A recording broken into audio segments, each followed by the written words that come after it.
कि द्वंद्व कहाँ तक पाला जाए, युद्ध कहाँ तक टाला जाए, तू भी है राणा का वंशज, फेंक जहाँ तक भाला जाए। नमस्कार, मैं मनीष कुमार स्वागत करता हूं आप सभी का अपने YouTube channel study with Manish पर। अगर दोस्तों आप भी किसी गवर्नमेंट एग्जाम जैसे SSC, railway NTPC, group D, UPSI, UP लेखपाल या एसएससी जीडी इनमें से किसी भी एग्जाम की तैयारी करते हैं तो ये वीडियो आपके एग्जाम की दृष्टि से बहुत महत्वपूर्ण होने वाला है। तो अगर आपने अभी तक हमारे YouTube channel study with Manish को सब्सक्राइब नहीं किया है तो सब्सक्राइब कर लीजिए और हमारे इस यूट्यूब परिवार का एक सदस्य बनिए।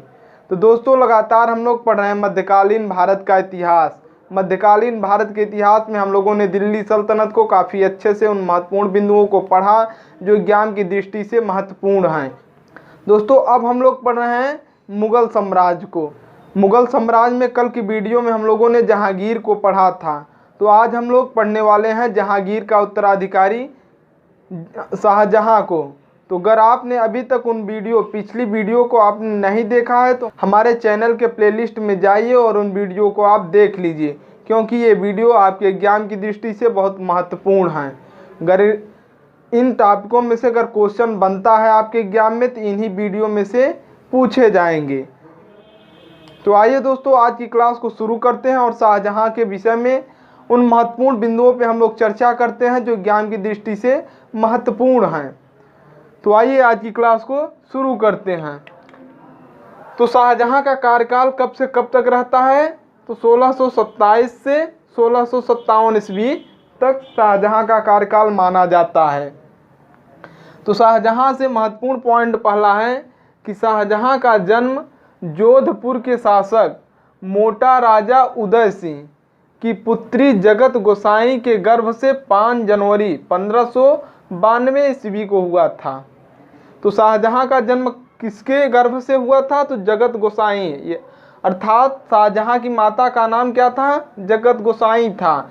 कब हुआ था? तो 5 जनवरी 1592 ईस्वी को हुआ था। अगला पॉइंट है कि जहांगीर के बाद शाहजहां मुगल साम्राज्य का शासक बना। तो ये जहांगीर का उत्तराधिकारी था, अर्थात इसके पिता का क्या नाम था? जहांगीर नाम था। किसके पिता का? तो शाहजहां के पिता का। अगला पॉइंट है कि शाहजहां का राज्याभिषेक 4 फरवरी 1628 ईस्वी को आगरा में हुआ था। तो कहाँ पर हुआ? आगरा में हुआ था। अगला पॉइंट है कि शाहजहां ने 1638 ईस्वी में अपनी राजधानी को आगरा से दिल्ली स्थानांतरित करता है। तो यहाँ से बहुत महत्वपूर्ण क्वेश्चन बनता है। पहला क्वेश्चन तो बनता है कि मुगल काल का कौन सा शासक था जो अपनी राजधानी आगरा से दिल्ली स्थानांतरित करता है? तो कौन था? शाहजहां था। दूसरा पॉइंट बनता है कि शाहजहां ने अपनी राजधानी आगरा से दिल्ली कब स्थानांतरित किया? तो कब किया था? 1638 ईस्वी में किया था। अगला पॉइंट है कि शाहजहां ने अपनी बेगम मुमताज की याद में ताजमहल का निर्माण आगरा में करवाया था। तो शाहजहां ने ताजमहल का निर्माण कहाँ करवाया? आगरा में करवाया। किसकी याद में? तो अपनी बेगम मुमताज की याद में करवाया था। अगला पॉइंट है कि ताजमहल का निर्माण करने वाला मुख्य स्थापत्य कलाकार अहमद लाहौरी था। ये क्वेश्चन बड़ा महत्वपूर्ण बनता है कि ताजमहल का निर्माण किसने किया था? उस कलाकार का नाम बताइए जिसने ताजमहल का निर्माण किया। तो कौन किया था? अहमद लाहौरी किया था। अगला है पॉइंट कि मयूर सिंहासन का निर्माण शाहजहां ने करवाया। तो मयूर सिंहासन का निर्माण किसने करवाया था? शाहजहां ने करवाया था। इसका निर्माण बेबादल नामक कलाकार किया था। तो इसका निर्माण कौन किया? मयूर सिंहासन का निर्माण किसने किया? बेबादल ने किया।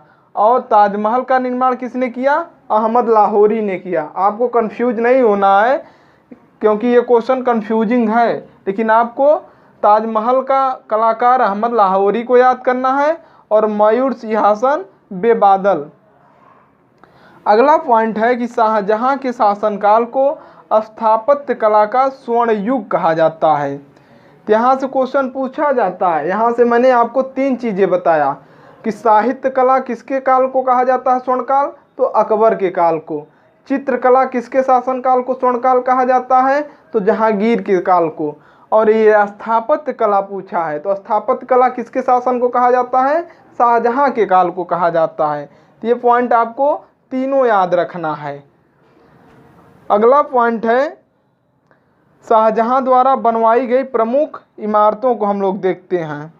तो सबसे पहली इमारत में देखते हैं दिल्ली का लाल किला। तो दिल्ली के लाल किले का निर्माण किसने करवाया? तो शाहजहां ने करवाया। अगला है कि दीवाने आम। तो दीवाने आम का निर्माण किसने करवाया? ये शाहजहां ने करवाया। आपके एग्जाम में क्वेश्चन सीधे बनता है कि जैसे दे देगा कि दीवाने आम का निर्माण किस मुगल शासक ने करवाया, तो कौन करवाया? शाहजहां ने करवाया था। दीवाने आम, दीवाने खास, फिर लाहौर का किला। तो लाहौर के किले का निर्माण किसने करवाया? शाहजहां ने करवाया था।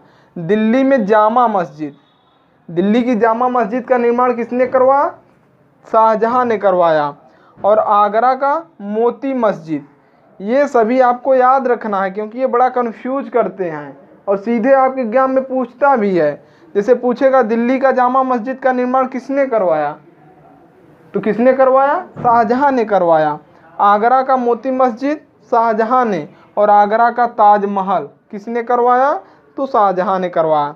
लेकिन देखिए यहाँ पे एक कन्फ्यूजन आपको बनेगा कि जामा मस्जिद कहाँ की? दिल्ली का निर्माण किसने करवाया? शाहजहां ने करवाया। लेकिन आगरा के जामा मस्जिद का निर्माण कौन करवाता है? तो शाहजहां की पुत्री जहां आरा ने करवाई। किसने? जहां आरा ने करवाई। किसका निर्माण? तो आगरा के जामा मस्जिद का। और दिल्ली के जामा मस्जिद का निर्माण कौन करवाता है? तो शाहजहां करवाता है। आपको कंफ्यूज नहीं होना है। अगला पॉइंट है कि शाहजहां के दरबार में प्रमुख चित्रकार मोहम्मद फ़कीर और मीर हासिम थे। कौन कौन थे? मोहम्मद फ़कीर और मीर हासिम क्या थे? तो शाहजहां के दरबार में प्रमुख चित्रकार थे। अगला पॉइंट क्या है? शाहजहां ने 1632 ईस्वी में अहमदनगर को, किसको? अहमदनगर को मुगल साम्राज्य में मिला लेता है। तो यहाँ से क्वेश्चन पूछा जाता है कि शाहजहां ने अहमदनगर को कब मिलाया था? कब मिलाया? 1632 ईस्वी में। अगला पॉइंट है कि शाहजहां के दरबार में वंशीधर मिश्र और हरि नारायण मिश्र, कौन कौन? वंशीधर मिश्र और हरि नारायण मिश्र नाम के दो संस्कृत के कवि रहते थे। तो वंशीधर मिश्र और हरि नारायण मिश्र किसके दरबार में रहा करते थे? किसके दरबार में रहा करते थे? शाहजहां के दरबार में रहा करते थे। अगला पॉइंट है कि शाहजहां के पुत्रों में दारा शिकोह सर्वाधिक विद्वान था। तो दारा शिकोह क्या था? सर्वाधिक विद्वान था। अगला पॉइंट है दारा शिकोह ने भगवद गीता, उपनिषद, रामायण का अनुवाद फारसी में करवाया। तो किस में करवाया था? फारसी भाषा में। किसका किसका निर्माण? तो भगवद गीता, उपनिषद और रामायण का किसने करवाया? तो दारा शिकोह ने करवाया था।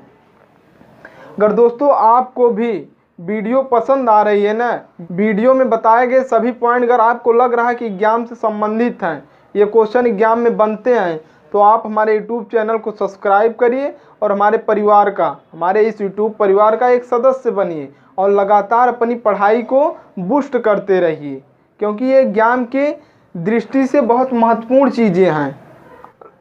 उम्मीद करता हूँ कि आपको ये वीडियो अच्छी लग रही है, तो आप चैनल को सब्सक्राइब करिए और लगातार हमारे वीडियो का अपडेट पाने के लिए आपको बेल आइकन को भी प्रेस करना पड़ेगा। तो आप चैनल को सब्सक्राइब कर लीजिए। 1657 ईस्वी में शाहजहां की मृत्यु की अफवाह के बाद, देखिए 1657 में शाहजहां का हेल्थ खराब होता है, वो बीमार होता है। तो उस समय इसके पुत्रों के बीच में क्या हो गया? अफवाह फैल गई कि शाहजहां की मौत हो गई है। तो देखिए पॉइंट दिया है कि 1657 ईस्वी में शाहजहां की मृत्यु के अफवाह के बाद उसके पुत्रों के बीच में उत्तराधिकारी पद के लिए क्या हुआ? आपस में युद्ध प्रारंभ हो गया। तो शाहजहां के पुत्रों के बीच में युद्ध कब होता है? 1657 ईस्वी को। क्यों होता है? क्योंकि शाहजहां की मृत्यु का अफवाह उनके बीच में फैल जाता है। तो युद्ध के बाद क्या होता है, देखिए 15 अप्रैल 1658 ईस्वी को दारा शिकोह, किसको, दारा शिकोह और औरंगजेब के बीच धर्मत का युद्ध हुआ था। किसका युद्ध हुआ, धर्मत का युद्ध हुआ। क्यों हुआ था, तो उत्तराधिकारी पद के लिए। दारा शिकोह शाहजहां का बड़ा पुत्र था, तो वो सोच रहा था मैं उत्तराधिकारी बनूं, और औरंगजेब सोच रहा था मैं उत्तराधिकारी बनूं। इन दोनों के बीच में युद्ध होता है। युद्ध का परिणाम होता है कि दारा शिकोह को औरंगजेब द्वारा मार दिया जाता है, और औरंगजेब क्या होता है, उत्तराधिकारी बन जाता है। आगे की कहानी आगे देखिए। इस युद्ध में दारा शिकोह की पराजय होती है और फिर उसको अगले युद्ध में मार दिया गया। फिर अगला पॉइंट है कि 8 जून 1658 ईस्वी को औरंगजेब ने शाहजहां को आगरा के किले में कैद करके स्वयं को क्या किया, बादशाह घोषित किया। तो ये क्वेश्चन बड़ा महत्वपूर्ण बनता है कि औरंगजेब ने शाहजहां को कहाँ पे कैद किया था, तो कहाँ पे कैद किया, आगरा के किले में कैद किया। कब किया, तो 8 जून 1658 ईस्वी में। लगभग उसको 8 साल तक कैद में रहना पड़ा, किसको, शाहजहां को। तो यहीं से औरंगजेब क्या होता है, बादशाह बन जाता है। मुगल साम्राज्य का अगला बादशाह औरंगजेब कब बनता है, तो 1658 ईस्वी में बन जाता है। अगला पॉइंट है कि 22 जनवरी 1666 ईस्वी को 74 वर्ष की आयु में शाहजहां की मृत्यु हो जाती है। तो देख रहे हैं लगभग 8 वर्ष उसको क्या रहना पड़ता है, कैद में रहना पड़ता है। कहाँ के किले में, तो आगरा के किले में। तो इसके बाद फिर क्या होता है, 1658 ईस्वी में औरंगजेब मुगल साम्राज्य का शासक बन जाता है। तो कल की वीडियो में हम लोग पढ़ेंगे मुगल बादशाह औरंगजेब को। तो अगर दोस्तों आपको वीडियो अच्छी लग रही है तो वीडियो को लाइक करिए, चैनल को सब्सक्राइब करिए और कमेंट ज़रूर करिए। अगर आपने अभी तक हमारी पिछली वीडियो को नहीं देखा है तो हमारे चैनल के प्लेलिस्ट में जाइए। मध्यकालीन भारत का इतिहास नामक प्लेलिस्ट बनी हुई है और सभी वीडियो को दिल्ली सल्तनत से लेकर अब तक की वीडियो को आप देखिए और एक एक चीज़ पर ध्यान दीजिए और एक एक चीज़ को नोट डाउन करके उसे याद करिए, क्योंकि ये वीडियो आपके ज्ञान की दृष्टि से बहुत महत्वपूर्ण है। अगर आपके ज्ञान में यहाँ से क्वेश्चन बनता है, दिल्ली सल्तनत मुगल साम्राज्य से क्वेश्चन बनेगा, तो मैं आपको पूरी गारंटी के साथ कहता हूँ कि इन वीडियो से बाहर क्वेश्चन नहीं आएगा, खासकर से आपके वनडे एग्जाम में। तो उम्मीद करता हूँ कि आपको ये सब वीडियो अच्छी लग रही हैं और आपने अब तक हमारे चैनल स्टडी विथ मनीष को सब्सक्राइब भी कर लिया है। तो दोस्तों आज के लिए इतना ही, मिलते हैं अगली वीडियो में, तब तक के लिए नमस्कार।